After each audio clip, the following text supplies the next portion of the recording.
like hello and साथीहरु, share. स्वागत छ फेरि पनि मेरो न्यू भिडियोमा। आई होप हजुरहरु सबैजना सन्चै हुनुहुन्छ होला। म पनि सन्चै छु। म चाहिँ यता लगाउँदै छु फेसको केयर गर्नको लागि होममेड दही, बेसन र हल्दी मिलाएर। यसले चाहिँ फेसको दाग धब्बाहरू पनि कम हुन्छ अनि यसले फेसमा पनि ग्लो ल्याउँछ।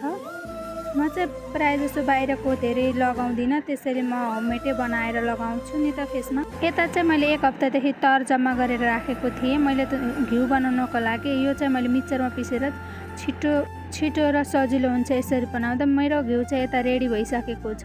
यसलाई चाहिँ मैले पगालेर पनि हजुरहरुलाई देखाउँछु। यदि हजुरहरुले पनि तरहरू जम्मा गरेर राख्नुहुन्छ भने मिक्सरमा पिस्नु भयो भने चाहिँ छिटो पनि हुने र आफूलाई पनि सजिलो हुने, कम टाइममा बन्छ। यता मेरो घिउ चाहिँ रेडी भइसकेको छ। मलाई चाहिँ बहिनीले थ्रेडिङ गरिदिनको लागि भनेर म थ्रेडिङ गरिदिँदैछु। मेरो बहिनीको फर्स्ट लुक यस्तो छ। म चाहिँ यता चाहिँ थ्रेडिङ गरिदिँदैछु। मेरो पछाडि चाहिँ मेरो बेबी सुतिरहनु भएको छ। यता चाहिँ म मेरो बहिनीको थ्रेडिङ गरिदिँदैछु।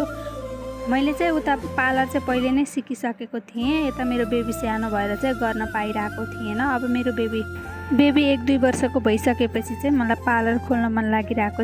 मेरो बहिनीको चाहिँ थ्रेडिङको फाइनल लुक यस्तो छ।